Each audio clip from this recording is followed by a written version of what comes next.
Okay. I got it. Got it. All right, I'm gonna make you a co-host. Sounds good. So I'm going to change my name. I am not Jennifer Murray. Do I need to? Guys, my allergies is just crazy. It's been so windy here. Is it? Yeah, Yeah. it's too bad right now. We've got some fog right now. Oh, How you like your new job? I love my new job. Good. That's good. Yeah. Because it's what's the name of the institution again? So it's the American Historical Society for Germans from Russia. Gotcha. So yeah. Cool. We're actually an international society. We have chapters up in Canada as well. So I just got asked about Canadian copyright law. So I don't know anything about Canadian copyright law. So I'm going to go down that rabbit hole one of these days. Yeah. Let's see if I can get screen sharing. Actually, let me open up my presentation first. Hey, Tammy, how are you? Pretty good.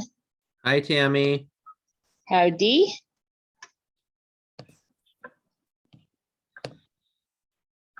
I have a researcher coming in at 11, so I won't be able to be here the entire time.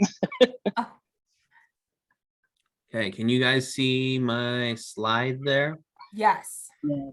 Perfect. Yeah.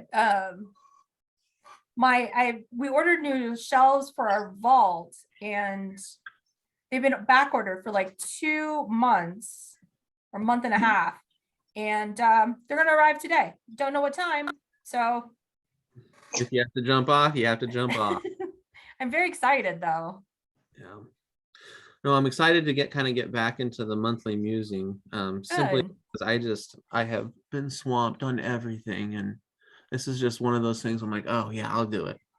And then it comes the day of, and I'm like, crap, I've got 10 other things going on. I know, and that always happens. Mm-hmm. Yeah. I was on vacation last week, and I missed Jessica's DIY preservation. I heard it was really good, but she's going to do the workshop for the conference. Oh, good. Yeah, I think that'll be really great.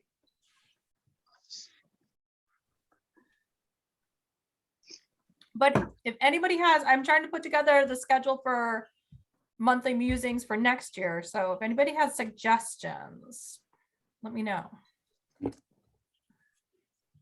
I have to add that on this paranormal stuff, I had a gentleman in last week asking if we had any paranormal stuff here. And I might be a joke times.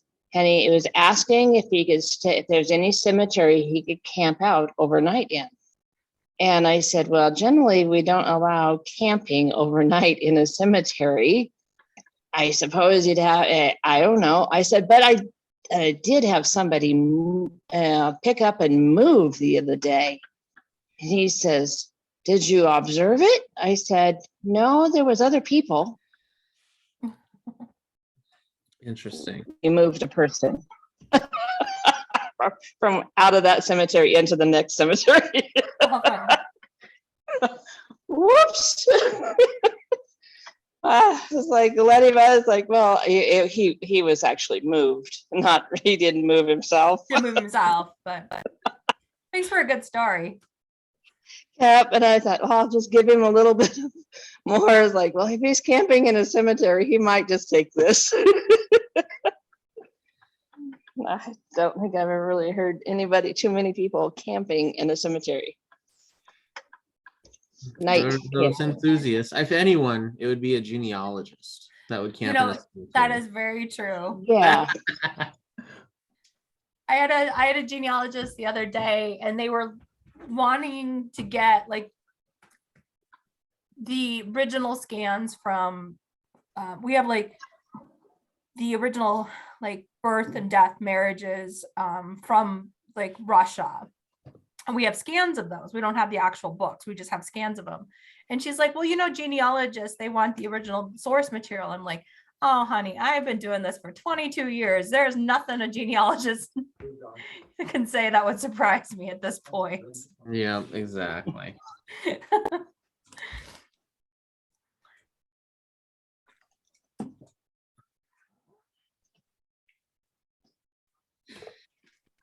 And Jen won't be coming on with me today. She's got some grant deadlines due here, so you Okay. just get me. That's okay. Give it a few more minutes here. Yeah, if we don't start until maybe a couple minutes after 10:30, that's fine too.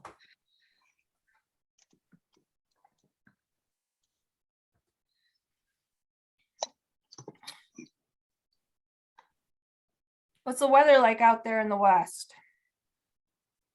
Good. Good. Just got back from the walk to the post office and back. Check on a newsletter mailing, and I'm thinking, grab my coat or not this morning. And it's like, well, by the time I got back, I was ready to take it off. It's like 2 blocks over. I know this It is was a like- weird time of year. It's like, yeah, the other day I wore my coat to work. Then it was so warm in the afternoon, I forgot it here at work. And then Yep. searched all over for it the next morning, couldn't find it. And then There it is, waiting for you. there it is waiting for me. But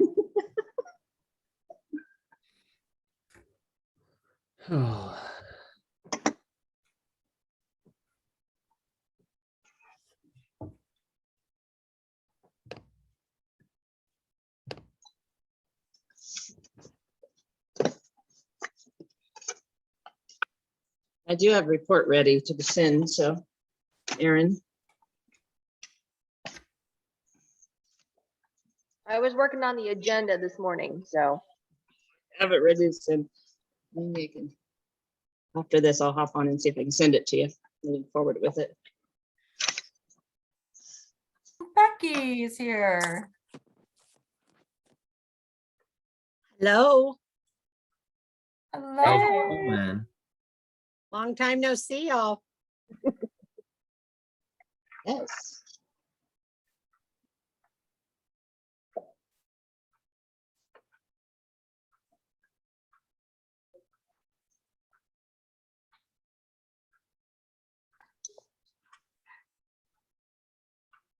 Becky, did you add something behind you on your right shoulder? Or is that just your window?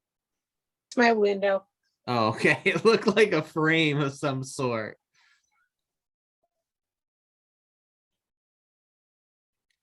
I don't know if it was one of your new arts and crafts or masterpieces that you typically do.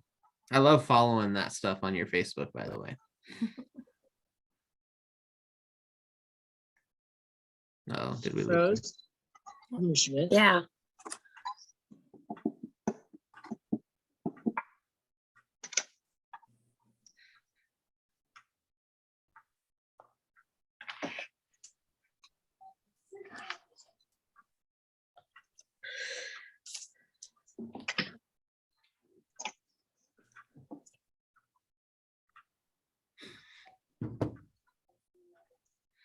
How's the weather out in Alliance, Becky?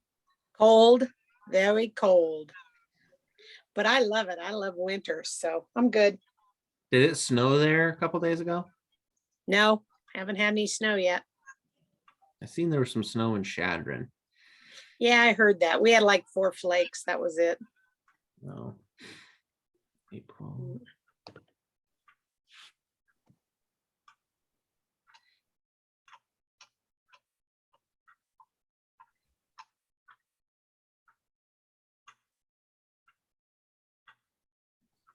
Uh-oh.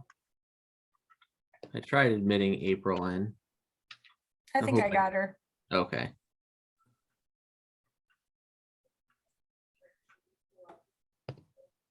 Oh yeah, there she is. Okay. Hi, April.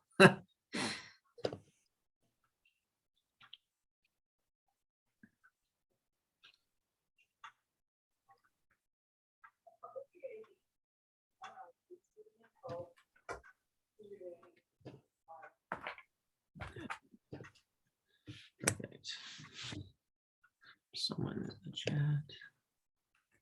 Oh, April's having problems with her mic. Okay. All right, if we want to go ahead and get started, we have some people who jump on a little late, but she's very excited to be here.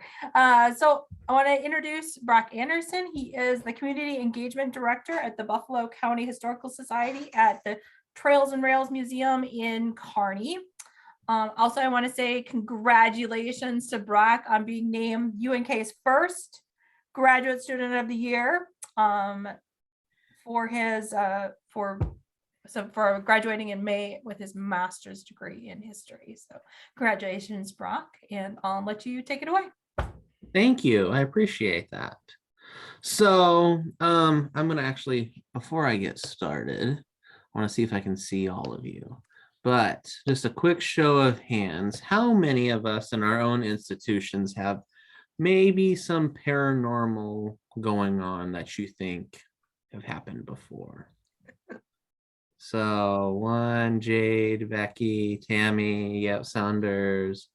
April, what about you? I know you're in the chat. I think I might have heard of things at the Frank. But anyway, so we at the Trails and Rails Museum, we've been very fortunate to have, and April says yes and no, haha, exactly. So yeah, it's always those creepy old sounds in like an old building or one of those just creepy little artifacts or items that you're like, yeah, that's definitely given me some paranormal vibes one way or another. But here at our museum, I can only attest to, with the paranormal investigators and investigations that we've had in the past. So most, if not all, of our buildings on the property have had some sort of paranormal evidence that our investigators have come up with one way or another. And so the two that I'm going to talk about today is mainly our hotel and the church, just to kind of keep it in controlled, and the evidence that we do have that I have for you today. We're going to kind of go through an exercise and see what you hear from these disembodied voices or what's going on. Okay. And then we've got our lovely ghost train out front. It's very fitting because we had some fog here in Kearney this morning, and it looked exactly like this as I pulled up to the museum, getting ready to start this program. So, okay, and we'll have some time at the end as well to kind of share some of our own paranormal experiences that we've had at your museum. So. See if I can click through. Okay. So what is a paranormal investigation at the Trails and Rails Museum? So you can see I've got a few pictures there. I've got one of our the Freighters Hotel, which is one of our more haunted buildings on the property. And then of course the property that we have. So between the Shelton Depot, that one on the bottom, yellow, the Freighters Hotel, the District No. 1 Schoolhouse, the German Baptist Church, Log Cabin, Boyd Ranch House, J.C. Marlette Blacksmith Shop, they've all been investigated one way or another. And so what happens at our museum, we have some trusted resources, some trusted folks that have been really good in not trying to sell too much of that experience, but also are trying to be more genuine and respectful of this paranormal investigation, that they can bring people on tours here at the museum.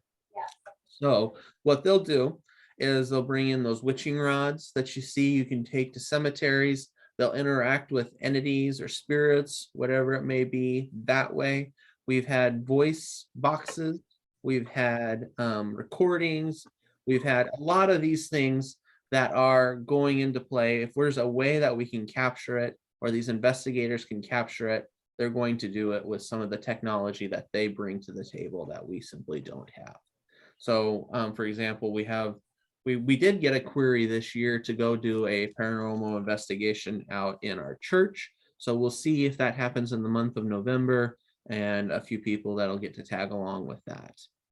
But we have some folks from Central Community College that come out to Kearney and do these, and they kind of go all around central Nebraska, western Nebraska, wherever it may be that they can find a ghost hunt that they can do, if you will.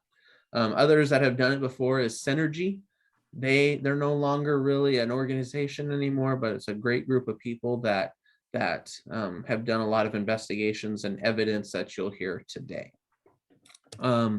So I just mentioned that when you do a ghost hunt at our museum, just like any other local historical society, we want to see if we can try to get the public involved one way or another and try to use it as a fundraiser, a way to make some extra money, whatever it may be. So we have this working document of people that can go on a ghost hunt with us at the museum. So we require their names, contact information. They have to sign this long waiver that says that their picture can be used in media, publicity, Facebook, whatever it may be. There's a whole long list, and that they have to be respectful and that they can get booted out. At one time, Jennifer, our executive director, had said that it was reported by one of the neighbors nearby that there was people running around at the Trails and Rails Museum at night. So did you tell me you want that? And the fact that Just a second. this is not something that I'm on a Zoom is call. really Yeah, let me. a normal thing. So the police came by and investigated it. And in fact, they wouldn't let someone continue with the ghost hunt simply because they didn't know who they were. So now, as part of this form, you have to bring one form of ID showing who you are, even though our executive director was there and everyone else. So there's a whole swath of different things that go on with a ghost hunt at our museum. Keep going. Okay. And so these first pieces of evidence, they come from our hotel. And these are disembodied voices that Synergy, our paranormal investigators, probably about 5, 6, 7, 8 years ago had caught. So I'm going to give you just a second to grab a piece of paper and a pen. Record. And then we will kind of see if what we can understand from what's being said here. Okay. Are you ready? So here's the first one. It's going to be very quick. So you might want to turn on your sound just a little bit. And you know what? I can also change the speed. So we'll slow this down. It's going to be really towards the end that you'll hear what's being said.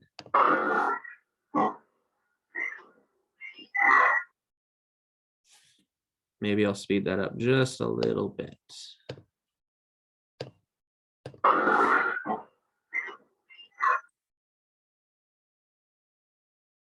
One more time.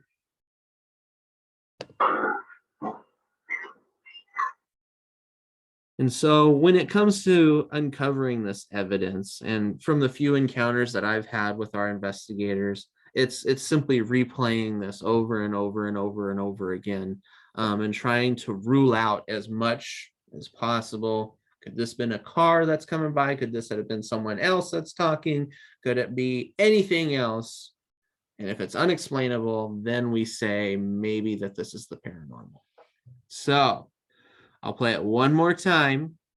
It's really at the end, and I want you to listen closely.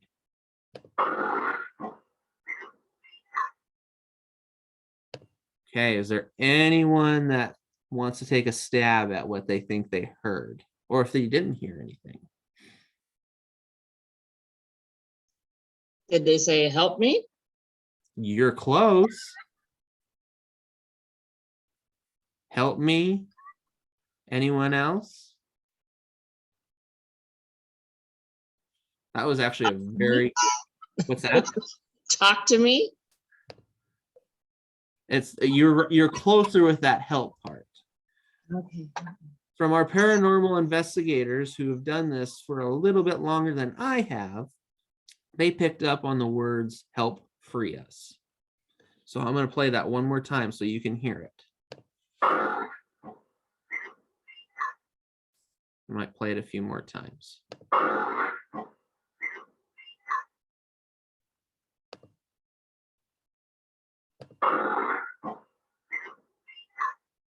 And then that's even slowed down just a little bit. So I'll even take it to normal time one more time. So this is what that evidence looks like. We don't have any video proof or have any of that video evidence, but it's more all these audio recordings and these personal experiences that people bring to the table. All right. So you got your handy dandy pen and your piece of paper ready to go. We're on to the next one here. Okay. Oh no, you weren't supposed to see that one. That's okay.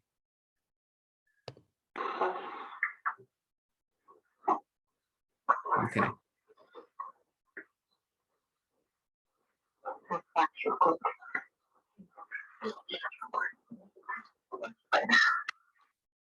Okay. Did anyone kind of hear where it was? It's kind of around that 10 to 12-second mark. So I'll play that once more.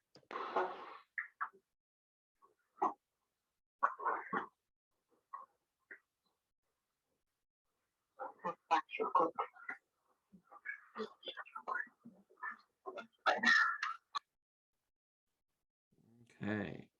One more time and I'll even slow it down.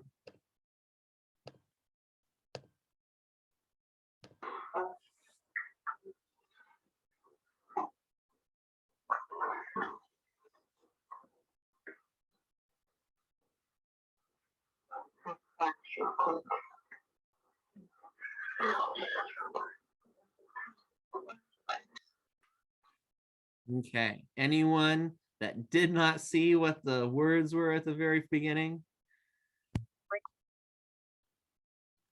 Where's Rupert? Is the supposed phrase that's the disembodied voice. And does anyone know what Rupert was a name for back in the late 19th century, or a common name for? It was for a cat. And so supposedly when the Eckhout family owned the hotel, I say the hotel because it was a hotel when it first started, but the house, they had a cat by the name of Rupert. And that was after that we found out after this investigation that that Rupert was at one time a family cat. So I'll play it one more time just so that you can hear where's Rupert. And it's in that 10 to 12-second range. Oop, oop, oop.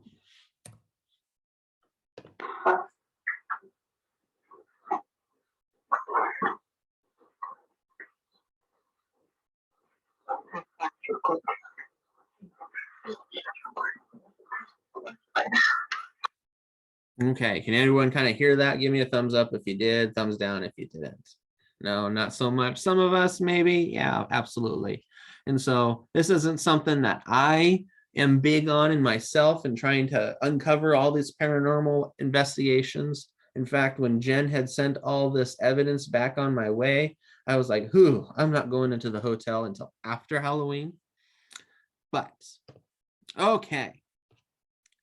Moving on, so those two were in the church or in the hotel that we have on the museum property. And then the other major kind of haunted or paranormal part of our museum is our German Baptist church. And that was established and is from here in Kearney right at 1900. And so when I last took a ghost tour with our paranormal investigators, that's where we had most of our activity going on, between a green light on the wall with the little dots, and you can see any kind of figure that's supposed to be moving. We were interacting with those witching rods. We also had the voice box or the recordings as well. So I'll play the first one here. Do you like to play the part of many different people in here? Many different spirits in here? Did you just do that again? Look behind you. Something that didn't sound like something like what you were talking about. Did you say it again? Are you making noises on the floor in here? Do you hear that again? That's what she was saying before. Are you making the floor shake over here? Are you walking around? That's another reason. Again. Did you do that? No. The floor just shook again. I know, but that's what she was feeling before. I can't feel it, but she was sitting in that same seat and feeling that same thing. I can't feel it. That's exactly the same thing. The guy was sitting right there, and I was sitting right here. Yep, sitting again. Are you making the floor shake over here? Can you do it again?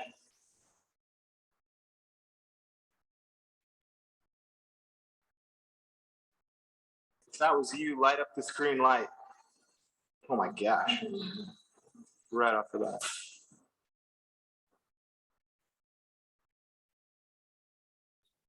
Okay, so that's just one example of these investigations and how our paranormal investigators go about asking questions and trying to debunk evidence, things happening in the building. Because I will admit our church is a little rickety, especially at times when like a big old truck's driving by, the glass on the display cases will shake just a little bit. But for whatever reason, these folks were kind of ruling that out at this time. So that's just one example of these interactions in the church. And so there was supposedly some floor moving, like someone was walking across, and then evidently there was an entity that walked in front of the green light that they had established. Okay, another quick one here.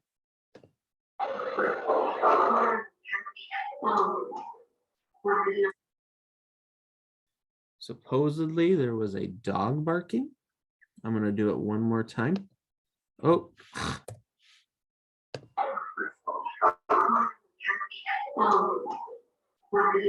Can you kind of hear it right at the very beginning?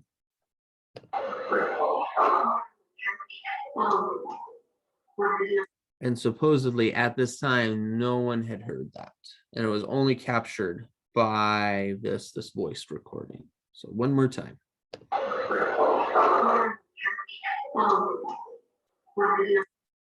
So even then you could hear people talking over whatever was going on at that moment. Okay, on to the last one here we have.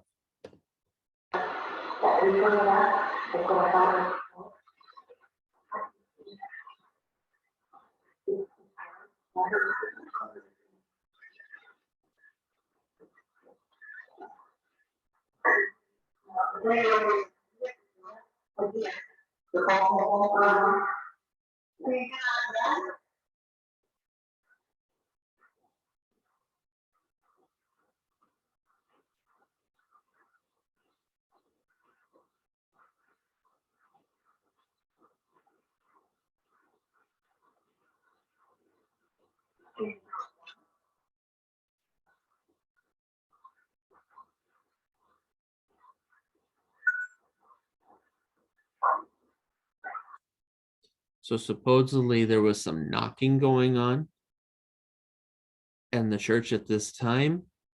And again, just kind of going and asking the entity, as our investigators have done, to do it again one more time, seeing if they can get it to repeat by simply asking to do the task.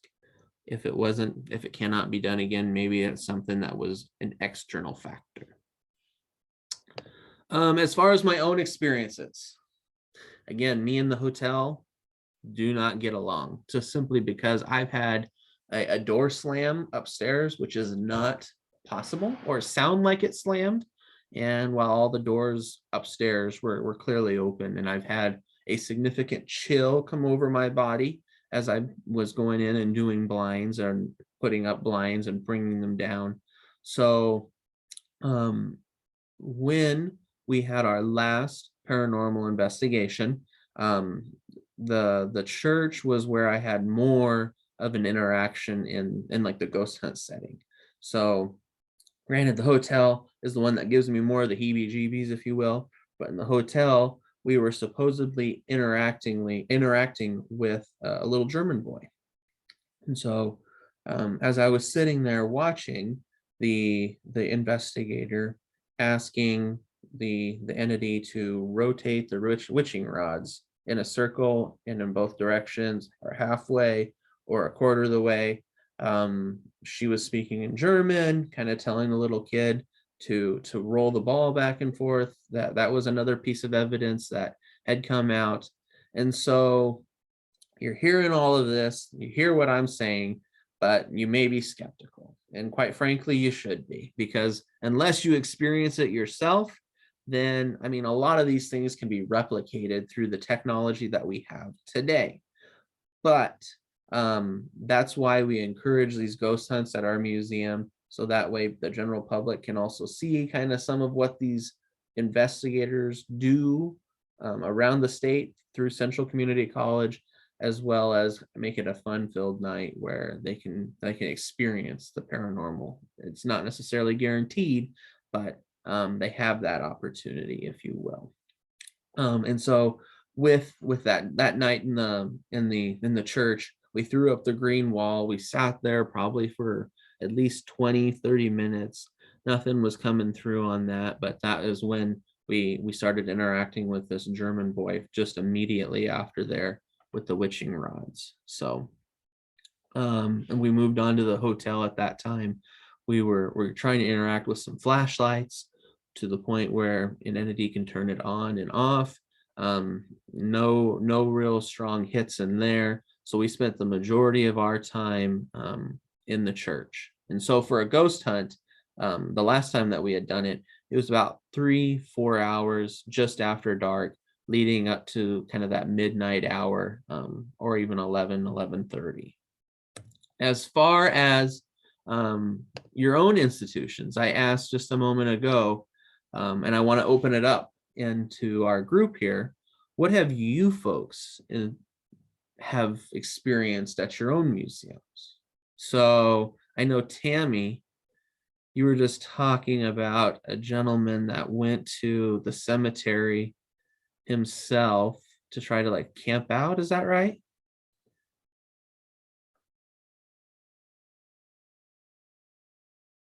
I don't know if she's there.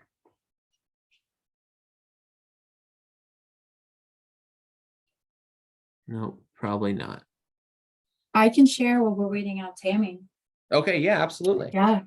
Okay. Yeah. So I've actually been giving ghost tours for about 7 years in Lincoln. And we actually just got done having our spooky night at the museum last night. So when my coworker shared this with me, I was like, oh, heck yeah. But our museum, the Nebraska History Museum, is quite haunted.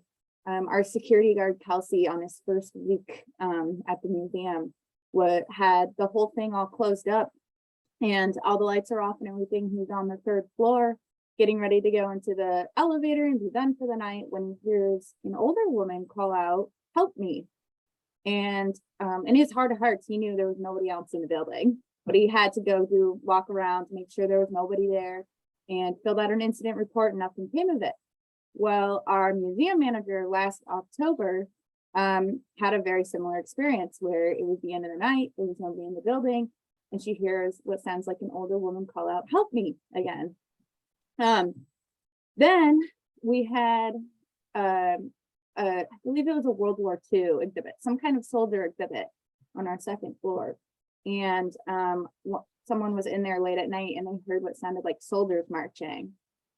So a lot of the paranormal activity we've had, we think, is connected to some of the objects we have in the museum.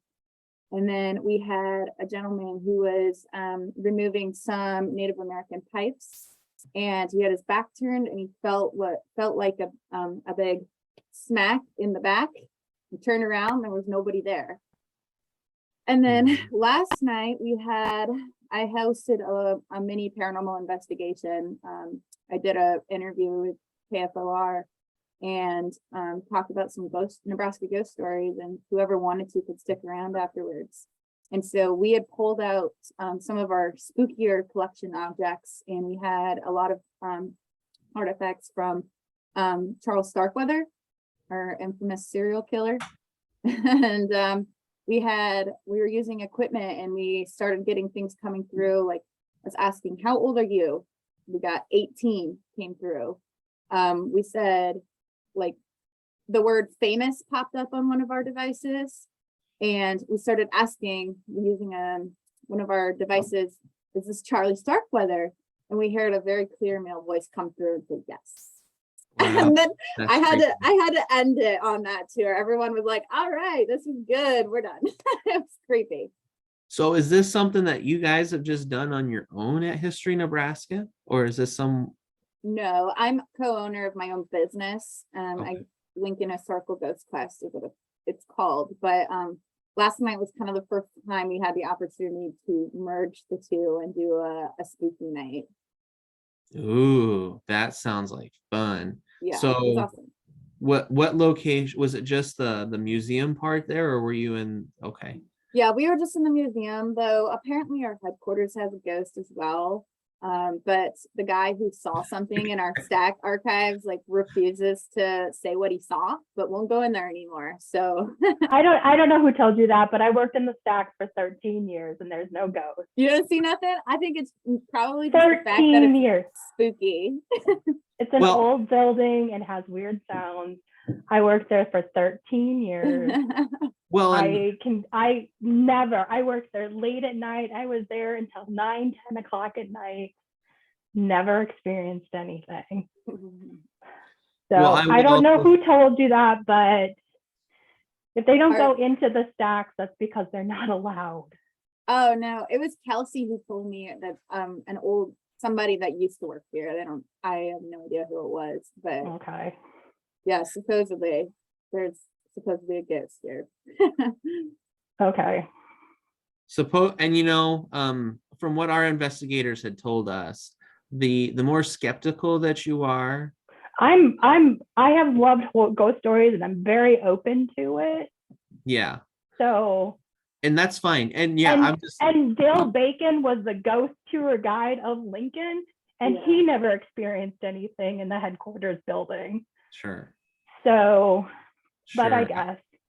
Absolutely. But just from our own, even like my own experiences, because I was even skeptical from the very beginning on that ghost tour that I was on just a couple years ago. But our investigator had said that these entities won't interact so much with the folks that are more skeptics, or even trying to be the ones that want to find and experience that. If you are so passionate and you want that experience so badly, sometimes it can be hit or miss on how well your experience goes on a ghost hunt. And that's just specifically here at Trails and Rails Museum. So that's just one other thing I'll throw in there as well. And it's a very personal thing as well when you go on these ghost hunts at our museum.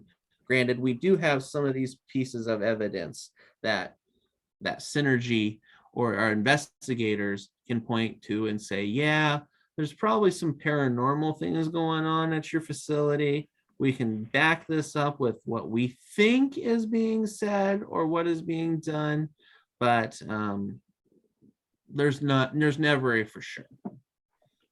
Becky, I had seen you had tried talking, but I think you were muted. I'm sorry.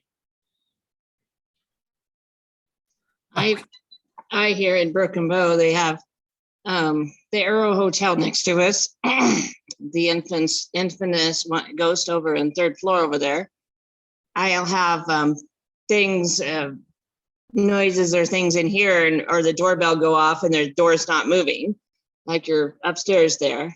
But with that, I always say, come on in and get that tail busy, ghost. Do some dusting.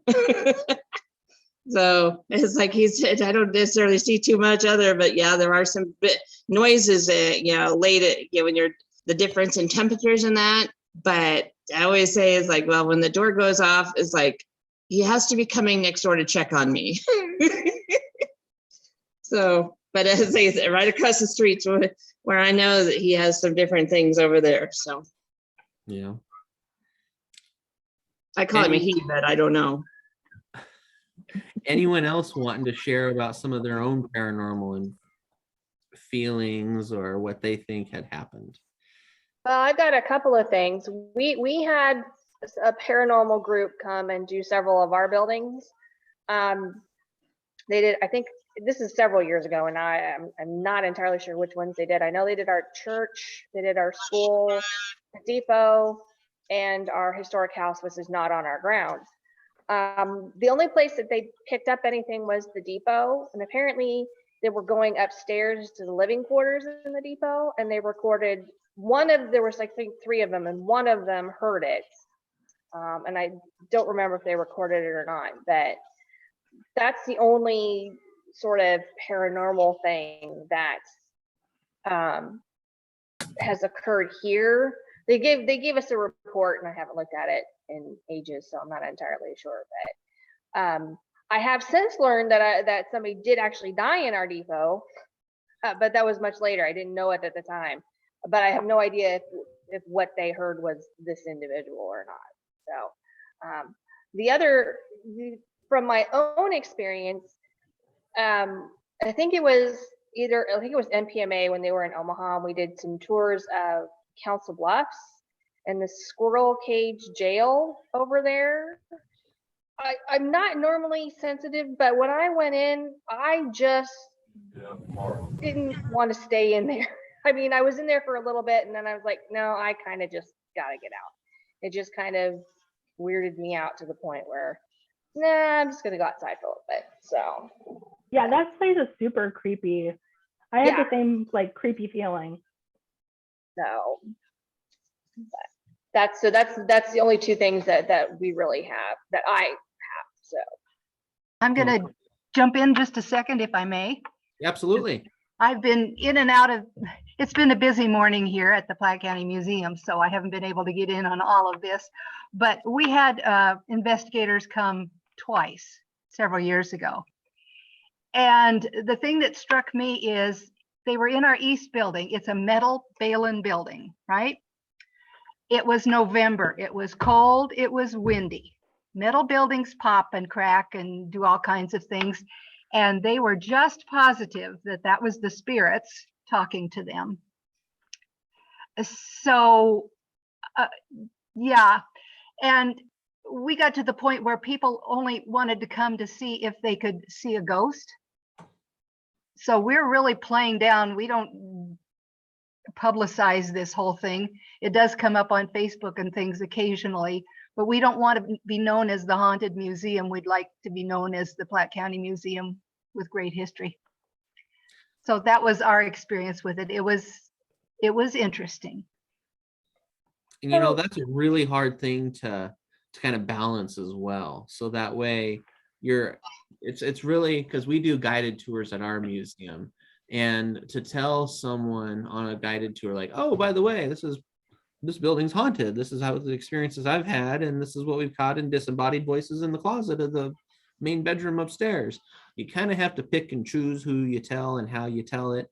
And even then, it's a very sensitive topic for some people, because there's people that just really say, nope, they don't exist, don't want to hear it about it, and they're done. You've totally checked out with them.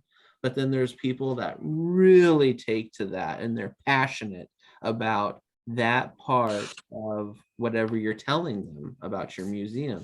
And so it can be a jumping off point to really engage your guests, or it could completely turn them off altogether. So Well, we don't publicize, that's not the right word, but this experiences that we have had, but others do. mhm. And that, we have no control over what other people post and share and stuff. But we had a time period there when we had people who wanted to come and spend the night just to see what they, and so we were trying very hard to play down this whole paranormal investigator thing Sure. and Absolutely. ramp up that, hey, we're a great museum. Yeah, absolutely. that's awesome that you've got a good direction with what you guys want to do with this specifically. Brock, how much do you charge for your tours?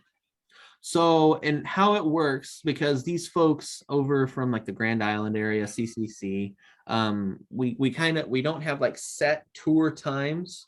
Mhm. They have to come up, the people that are interested in doing like the ghost hunts, they have to Yeah. come up with about 4 dates that work for them. And then we send that on to our investigators, and then they give the feedback, hey, I can't do these days, but I can do this day or this day. So it's kind of a meet in the middle kind of situation where our guests, investigators, and our museum work together to try to give this experience for everyone that's involved. Because our investigators, they want to be in there to further record, document these things that are happening at our museum, while these guests are wanting to come in and just simply experience it. At the same time, as a nonprofit entity, we'd like to see some kickback from that. So with your question, Karen, we actually charge about $20 a person. So the last query that we just got in within the last week, there was about 4 or 5 people that were wanting to kind of come in for about a 4-hour period. So it would have been about $80-100 that the investigators say, yeah, we'll just donate that, our time and efforts for you to host these people here. And then we also have a museum representative. So it'd be myself or Jen, or maybe even a board member that would go with, so that way we know exactly what's going on, and the person, in case we get called in by the cops for being out of the museum so late at night. Right. Is this And then, something you to- do? Go ahead, sorry. I was just And then, wondering if it was all year round or not. This is something that we do year round. It's not just one time of the year. It's all based on who wants to do it. And granted, you know, with COVID the last 2 years, it's not been something that we've done regularly. But about 10 years ago, when our executive director had first kind of started out, they had them almost every weekend in the month of October. And so that's kind of dwindled down just because of how busy all of us museum professionals are, and the lives that these paranormal investigators have gotten changed in their own lives. But this is something that is year round. Don't recommend the months of January or February, because our buildings are not heated, and it makes for a really cold experience if it's that freezing weather that we typically get here in Nebraska. Karen, you were trying to say something too at the same time. No, that's all right. Oh, okay. I do want to add on the depot haunting, because again, I haven't been around here as long. I haven't had as many experiences, but there have been reports from staff and Jen, our director, that when a train is coming through Kearney and no one else is upstairs in that middle room of the depot where the depot agents typically work, and staff are downstairs and a train's coming through town, supposedly a former depot agent staff member would roll out his chair, and then footsteps would proceed towards like the ticket counter, like he was prepared to help people coming off the train or getting ready to come on the train. So that's what's called a residual haunting. So there is nothing that happens beyond just the fact that there's this sound of a rolling chair and then steps to that ticket counter when triggered by a train to come through. So other hauntings that we've had here, it's really hard to document. In the Boyd Ranch house that we have, there is a distinct perfume smell that women really are only able to sense, smell, feel, whatever it may be. And the second that a male is brought into the room, it goes away. So there's a lot of questions about that specific haunting or paranormal activity going on in our Boyd Ranch house. One time when we had even Synergy here, our investigators, they had come storming out of our church, and this was in broad daylight in the afternoon. And our executive director was out here on the property, and they came running out like there was either a fire or someone got hurt or whatever it may be. And they immediately started running towards Jen and said, "Are you okay? Is someone hurt?" And Jen's like, "No, I think everyone's just fine here. What's going on?" They had heard a gut-wrenching scream from outside the church, or what sounded like outside the church, that no one else heard. And Jen, who was outside, didn't hear any of it. So it was so much so that our investigators came bolting outside and wanted to see what the heck's going on, and thought that either Jen or another staff member or volunteer was hurt. So those are some of the other pieces of paranormal activities that go on here at Trails and Rails Museum. Those aren't documented, recorded, but have been since passed down to me to kind of share with you at this monthly musing. But I do want to give one more opportunity for anyone else to kind of share something that's gone on at their own institution before we take off for the rest of our day. Yeah, April. Brock, I just wanted to say, just since you are, can you hear me, by the way? Yes. Okay, so good, I got it figured out. So just since you are still affiliated with UNK and all that kind of stuff, we don't have anything, as far as I know, at the museum. They actually brought in some paranormal investigators about 15 years ago, and they didn't find anything. But we've only ever had one person die inside this building that we know of, and it was years and years ago, and there's never been any issues. However, anybody who knows the Frank Museum knows that our building is one of a former tuberculosis hospital campus, and the main hospital campus building still stands and is now a UNK campus building and houses the business of or the College of Business and Technology. And so it's still very operational and maintained and everything. There are several UNK security guards that I've spoken to who will not go into that building at night. They outright refuse. We've even had one UNK security guard actually quit his job because of having to be in that building at night. And they won't talk about it. They really just don't. There's only been like 2 or 3 that I've ever talked to, but they literally are just like, I don't want to talk about it. And so I don't know if it's just that, like you said, that kind of skeptical thing kind of crossing their path and they're just not ready to reconcile with it, or if it's just something where they just are like, I want to forget about it. Because most of the tuberculosis patients, it's always kind of fun too when UNK students come over for a tour, and I can always ask them, does anybody take classes over in the College of Business and Technology? And then, several of them will raise their hands and they'll say, and then I'll tell them, we aren't sure of the exact numbers because we don't have that data, but based on how long the hospital operated, how many beds we know that were over there and all that kind of stuff, we can estimate it's over 1,000 people have died inside that building.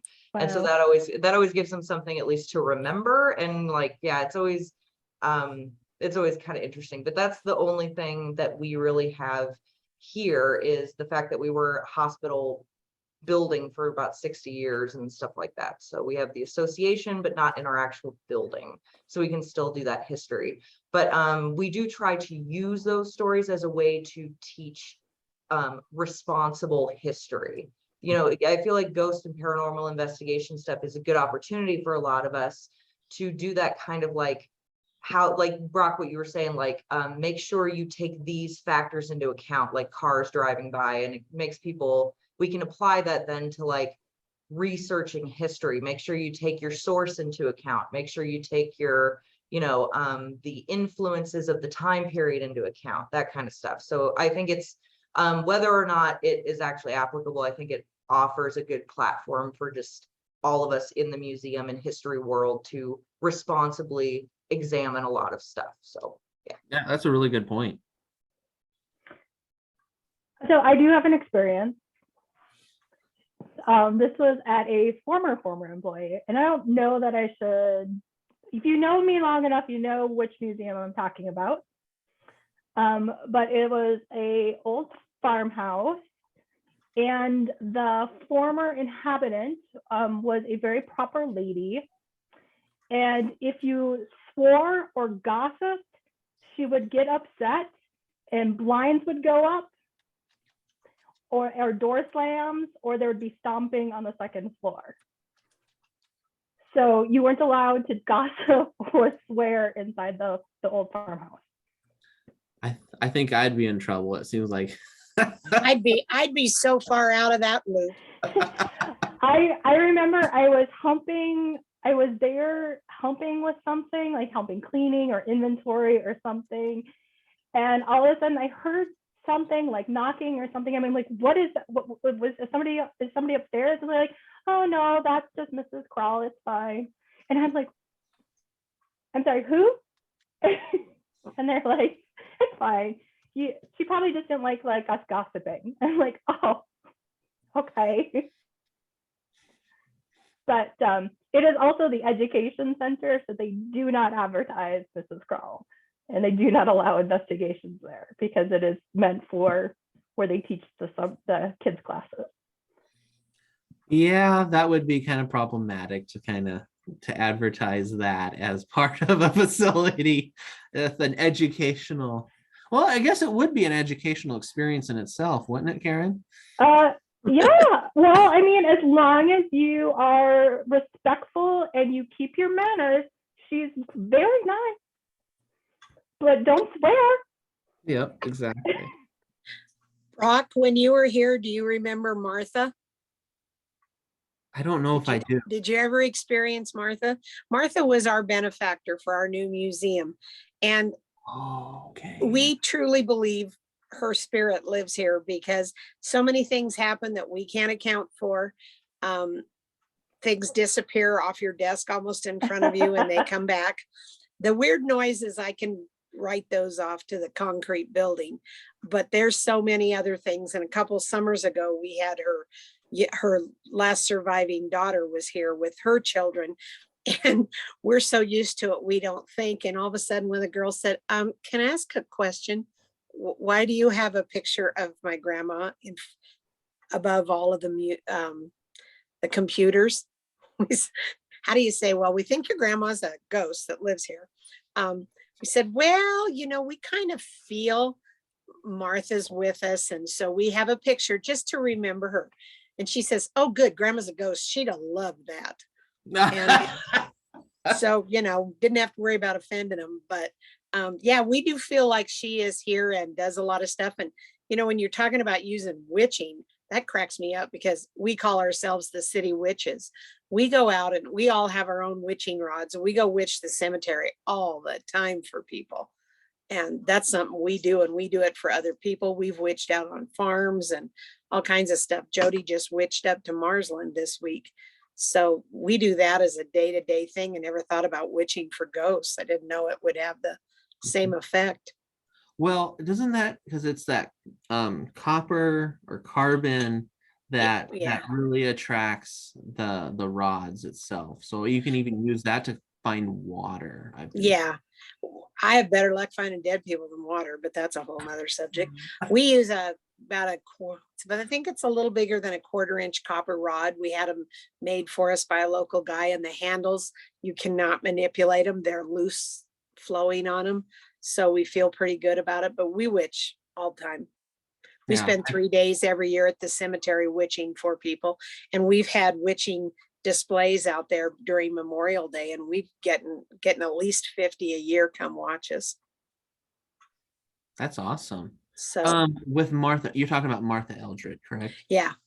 So is most of your experiences in the parlor room that you have there? No, but that's funny because that is technically her room. When we did that room, we planned for it to be something else. And she's the one that said, you need a pondering parlor. I'm like, not familiar with the term pondering parlor. And she said, well, everybody should have a place to sit and ponder what they saw.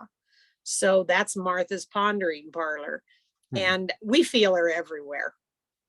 But that room is kind of devoted to her because it has her wedding gown and, you know, a whole lot of stuff that is her. But honestly, we feel it in the Heritage Room more. Really? Yeah, weird. Hmm. But I mean, lights here come on and off anyway. There's strange sort of setup things, but I don't know. We just seem to track it back to her. It's the only thing we've ever felt here. Yeah. And that's But we've had our last 3 maintenance men will not set foot in our basement unless one of us is with them. 3 grown men that are scaredy cats of our basement where we keep our archives and our, you know, our other artifacts and that kind of stuff, our furnace room, our kitchen, our banquet room. They will not go down there unless one of us is with them because they're scared. I won't go down in the basement here either, but that's because there's snakes. Ooh, I don't do snakes. Ew, that's icky. They're coming up through the sub pump. Ooh. Yeah, they did Well, not mention that in my interview. I always tell people, Karen, I don't like big snakes, little snakes, or sticks that look like snakes. I don't like snakes. Well, I got rid of a petrified one yesterday. It was not in my job description. Yeah. We Well, call Becky- that other jobs as assigned, but no, just no. Yeah, that's what Deb told me too. Well, Becky, And I'll it's- say too that if you're going to have any other entity haunt your facility there, and I don't remember any of this when I was there as an intern, and I grew up in Alliance, but I think having Martha there is definitely that one person you definitely want. Oh, she's definitely a benevolent ghost. I have no problem with her. Yeah. You know, and as far as our 3 maintenance men, every once in a while, we like to go down and dress a mannequin and stick it in a weird place. If they're going to be scared, they ought to have a reason. Exactly. So, Well, that's probably why they don't want to go down there. They're afraid of being. and I love it. I could hang in the basement all the time. I never feel anything down there. But Anyone else wanting to share? Karen, or wherever else we want to go with this? So, Erin, do you remember what next month is? I know that next month is a week early because of Thanksgiving. So let me just double check what that is.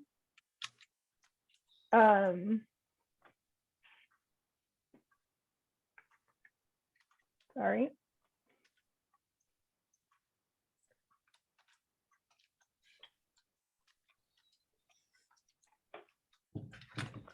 Next month is interactive exhibits.